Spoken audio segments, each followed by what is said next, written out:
Assalamualaikum warahmatullahi wabarakatuh. Perkenalkan kami dari kelompok 7 ABT 5A Pagi. Ingin mempresentasikan hasil diskusi kami mengenai etika bisnis dan lingkungan. Untuk memenuhi mata kuliah etika bisnis dan profesi, Prodi Administrasi Bisnis Terapan, jurusan Manajemen dan Bisnis, Politeknik Negeri Batam 2024.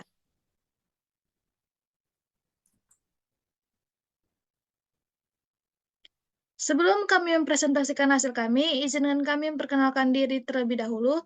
Anggota kelompok kami terdiri dari 3 orang. Pertama ada Monica Yupramesti dengan NIM 008, Wulan Regia Ananda dengan NIM 011, dan saya sendiri Kansa Nabila Putri dengan NIM 014. Subtema pembahasan pada materi kami ada 3. Yang pertama ialah polusi dan kerusakan lingkungan. Kedua ada etika konservasi sumber daya yang bisa habis dan pemanfaatan energi terbarukan. Dan yang terakhir ada praktik bisnis hijau. Kita masuk kepada subtema pertama, polusi kerusakan lingkungan, yang akan dijelaskan oleh rekan saya, Wulan Regia Ananda. Kepada Wulan, saya persilakan. Terima kasih kepada rekan saya Kansa Nabila Putri. Baik, di sini saya akan menjelaskan mengenai polusi kerusakan lingkungan. Polusi adalah pencemaran lingkungan yang terjadi ketika zat-zat berbahaya, baik itu zat kimia, fisik, atau biologis, masuk ke dalam lingkungan kita dan menyebabkan kerusakan. Polusi ini bisa terjadi di udara, air, atau tanah, dan biasanya disebabkan oleh aktivitas manusia seperti asap dan dari pabrik, kendaraan bermotor, atau pembuangan limbah sembarangan.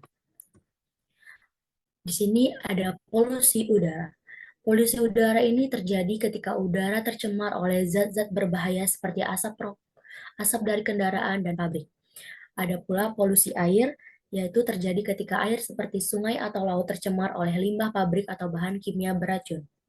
Ada pula polusi tanah, terjadi ketika tanah tercemar oleh bahan kimia berbahaya dari pestisida, limbah industri, atau sampah yang dibuang sembarangan. Selanjutnya ada penyusutan spesies dan habitat, yaitu manusia merusak lingkungan melalui penangkapan ikan ilegal dan industri kayu, yang mengancam keseimbangan ekosistem dan menyebabkan kepunahan spesies di darat dan laut.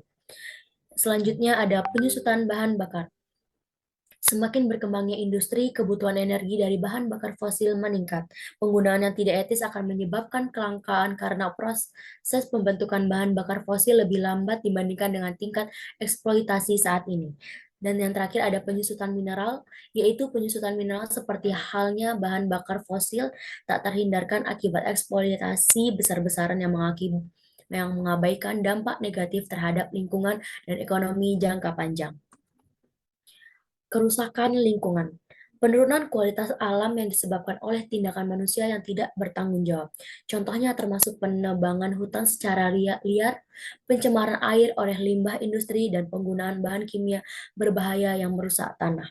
Kerusakan ini tidak hanya mengancam kehidupan flora dan fauna, tetapi juga mengganggu keseimbangan ekosistem dan memicu bencana alam seperti banjir dan tanah longsor. Dampak polusi dan kerusakan lingkungan. Yang pertama adalah masalah kesehatan. Yang kedua ada kerusakan ekosistem. Yang ketiga ada perubahan iklim. Dan yang terakhir ada kerugian ekonomi. Selama berabad-abad, lembaga bisnis diperbolehkan mengabaikan akibat-akibat perbuatan mereka terhadap lingkungan alam. Satu pemejaan yang muncul karena beberapa sebab. Pertama, para pelaku bisnis menganggap udara dan air merupakan barang gratis atau tidak ada yang memiliki dan masing-masing perusahaan bisa menggunakannya tanpa mengeluarkan biaya. Yang kedua, ancaman lingkungan berasal dari dua sumber, yaitu polusi dan penyusutan sumber daya.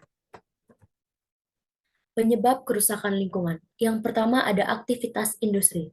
Proses produksi di industri seringkali menghasilkan limbah berbahaya yang dibuang ke lingkungan. Yang kedua ada pertanian. Penggunaan pestisida dan pupuk kimia secara berlebihan dapat mencemari tanah dan air. Yang ketiga ada pembuangan sampah. Sampah yang tidak dikelola dengan baik akan menjadi sumber pencemaran dan merusak lingkungan. Dan yang terakhir ada penggundulan hutan. Penebangan hutan secara liar menyebabkan hilangnya habitat bagi flora dan fauna, serta meningkatkan resiko bencana alam. Polusi dan kerusakan lingkungan. Isu penting yang harus dipahami oleh dan dikelola oleh para profesional dan perusahaan. Etika bisnis mengajarkan bahwa setiap keputusan bisnis harus mempertimbangkan dampaknya terhadap lingkungan, bukan hanya mengejar keuntungan semata. Berikut adalah beberapa prinsip etika bisnis yang relevan. Yang pertama ada tanggung jawab lingkungan. Perusahaan harus menjaga lingkungan dengan mengurangi polusi, mengelola limbah, dan meminimalkan dampak negatif terhadap alam. Yang kedua ada keberlanjutan. Keberlanjutan penting untuk menjaga kemampuan generasi mendatang memenuhi kebutuhan mereka. Penggunaan sumber daya alam harus bijak agar tetap tersedia di masa depan. Yang ketiga ada kepatuhan terhadap regulasi. Etika bisnis mengharuskan perusahaan mematuhi peraturan lingkungan, seperti membatasi emisi gas berbahaya dan mencegah pencemaran limbah beracun. Selanjutnya ada inovasi ramah lingkungan. Perusahaan harus menemukan cara ramah lingkungan seperti menggunakan energi terbarukan, mengurangi bahan kimia berbahaya, dan mendaur ulang material. Yang kelima ada tanggung jawab sosial perusahaan. Banyak perusahaan menggunakan program CCR untuk pelestarian lingkungan melalui kegiatan seperti penghijauan dan pembersihan pantai, menunjukkan komitmen mereka terhadap lingkungan dan masyarakat. Dan yang terakhir ada pengaruh terhadap citra perusahaan. Polusi dan kerusakan lingkungan merusak reputasi perusahaan, mengurangi kepercayaan konsumen, sedangkan perusahaan ramah lingkungan mendapatkan citra positif dan loyalitas. Sekian penjelasan dari saya kembalikan lagi kepada moderator. Baik, terima kasih kepada rekan saya Ulan Regi Ananda. Selanjutnya kita masuk ke subtema materi yaitu etika konservasi sumber daya yang bisa habis dan pemanfaatan energi terbarukan yang akan dijelaskan oleh rekan saya Monika Ayu Pramesti. Kepada Monik, saya persilahkan. Baik, terima kasih kepada moderator. Di sini saya akan menjelaskan tentang etika konservasi sumber daya yang bisa habis dan pemanfaatan energi terbarukan. Merupakan konsep penting dalam menjaga kelestarian lingkungan dan keberlanjutan kehidupan di bumi. Pada etika ini berkaitan dengan bagaimana manusia memanfaatkan sumber daya alam dengan bijak dan bertanggung jawab.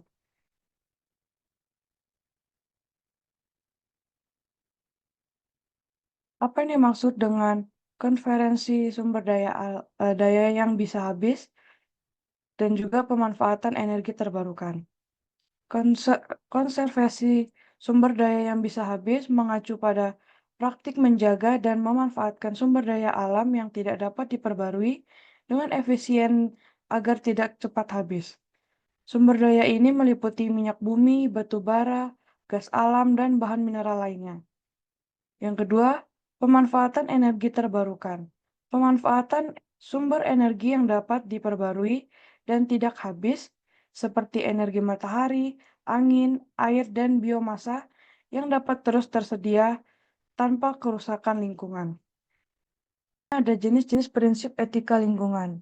Terdapat beberapa jenis dari paradigma etika lingkungan, masing-masing mengedepankan aspek tertentu dalam memandang hubungan antara manusia dan lingkungan. Berikut merupakan jenis-jenis prinsipnya.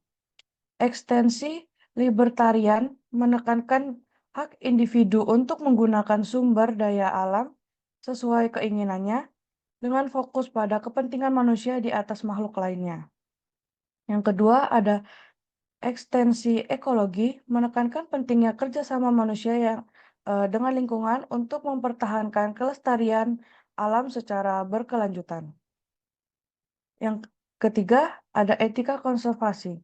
Merupakan gabungan dari kedua pendekatan di atas.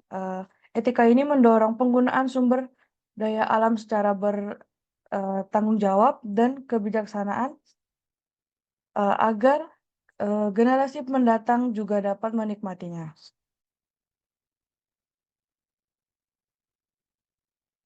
Selanjutnya ada prinsip etika lingkungan.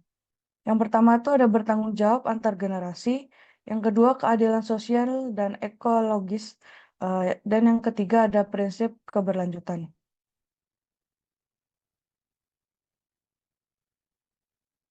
Dampak etis dari ekspoliasi berkelanjutan sumber daya. Yang pertama ada kerusakan lingkungan, penggunaan berlebihan bahan bakar fosil telah menyebabkan polusi udara, tanah, dan air serta mempercepat perubahan iklim. Yang kedua ada krisis energi. Ketergantungan pada sumber daya yang bisa habis dapat mengakibatkan krisis energi di masa depan. Sumber daya tersebut tidak bisa lagi tersedia. Dan yang ketiga itu ada konflik dan ketidakadilan global. Perebutan sumber daya yang terbatas dapat menyebabkan konflik antar negara serta menciptakan ketidakadilan di masyarakat. Selanjutnya ada pemanfaatan energi terbarukan. Energi matahari memanfaatkan sinar matahari sebagai sumber energi yang bersih dan melimpah. Energi angin menggunakan angin untuk menghasilkan listrik dengan menggunakan turbin. Energi hidro atau air menghasilkan energi dari aliran air melalui pembangkit listrik tenaga air. Selanjutnya ada energi biomasa, mengubah bahan organik menjadi energi seperti dari limbah tanaman dan kayu. Yang terakhir ada energi panas bumi atau geothermal, memanfaatkan panas dari dalam bumi untuk menghasilkan listrik atau pemanas. Tantangan dalam implementasi energi terbarukan yaitu ada biaya awal yang tinggi, ketersediaan dan penyimpanan energi, adaptasi teknologi.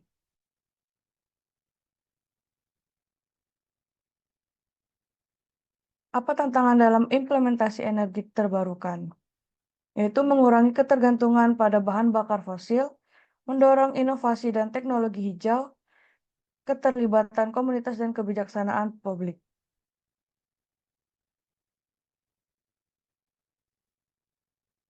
Contoh kebijakan dan praktik yang etis.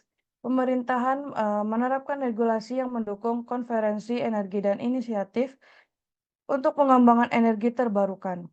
Yang kedua, ada industri mengadopsi teknologi yang lebih efisien dan mengurangi emisi karbon.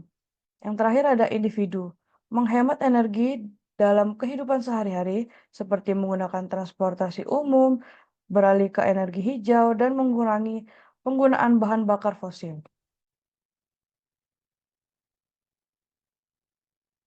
Pada keseimbangan dapat menggunakan sumber daya penting untuk menjaga keseimbangan antara kebutuhan energi saat ini dan kelestarian di masa yang akan datang. Dengan peran etika berkelanjutan, etika konferensi dan pemanfaatan energi terbarukan merupakan fondasi dalam menciptakan dunia yang lebih berkelanjutan dan adil bagi semua makhluk hidup.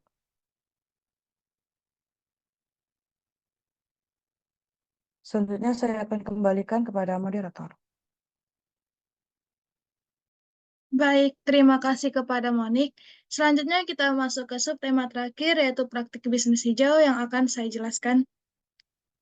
Praktik bisnis hijau atau green business merupakan aktivitas bisnis untuk membuat input, bahan baku, dan penolong menjadi output, barang dan jasa, dengan mengutamakan keseimbangan dan sinergi antara keuntungan ekonomi, sosial, dan lingkungan. Dalam hal lingkungan, praktik bisnis hijau mengutamakan keberlanjutan lingkungan dalam setiap aspek operasionalnya, dengan tujuan utamanya ialah meminimalisir dampak negatif terhadap lingkungan, sambil tetap mencapai tujuan bisnis yang menguntungkan.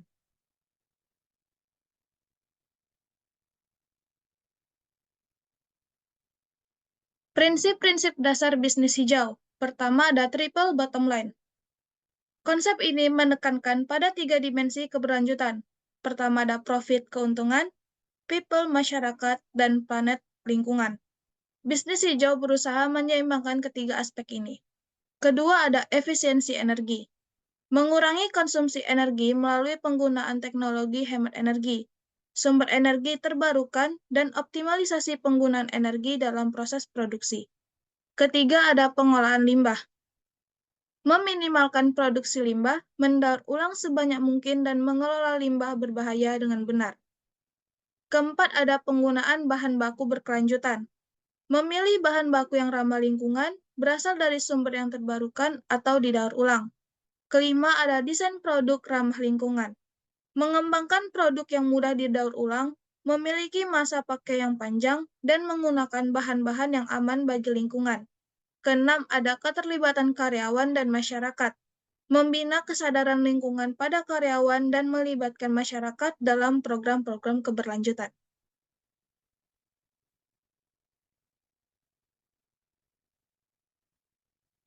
Contoh praktik bisnis hijau di industri manufaktur seperti menggunakan energi terbarukan, mengurangi emisi gas rumah kaca, dan mendaur ulang bahan baku.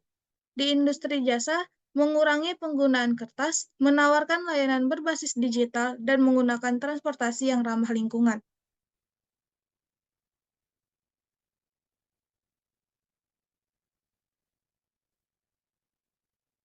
Di pertanian, menggunakan pupuk organik, mengadopsi teknik pertanian berkelanjutan, dan mengurangi penggunaan pestisida. Di bidang pariwisata, mengelola destinasi wisata secara berkelanjutan, mempromosikan ekowisata, dan menggunakan energi terbarukan di hotel dan resort.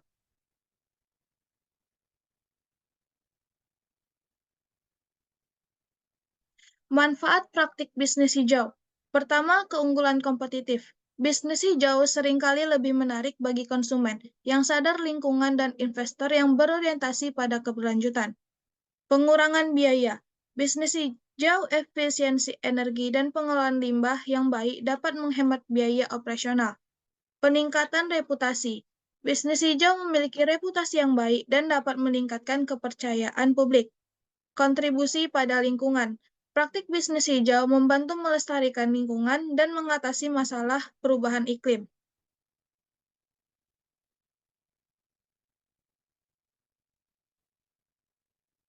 Namun, selain dari manfaat pada praktik bisnis hijau, kita dapat tantangan dalam menerapkan bisnis hijau ini juga. Yang pertama ialah biaya awal yang tinggi. Mengadopsi teknologi dan praktik bisnis hijau seringkali membutuhkan investasi awal yang besar. Kurangnya ketersediaan teknologi. Tidak semua teknologi ramah lingkungan tersedia secara luas dan terjangkau. Kurangnya kesadaran. Tidak semua pihak, termasuk konsumen dan karyawan, memahami pentingnya bisnis hijau.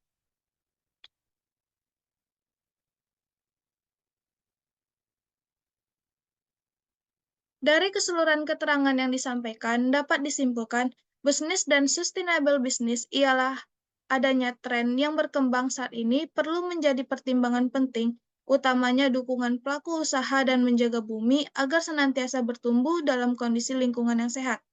Oleh karena itu, peran penting manusia di dalam bumi mampu menjadi respon utama yang perlu difokuskan dalam pengembangan bisnis hijau yang keberlanjutan. Apalagi, hal ini menjadi tantangan besar pelaku usaha dalam meraih tujuan mereka, meraih keuntungan sebagaimana selayaknya pengusaha mampu mencapai keuntungan sebesar-besarnya.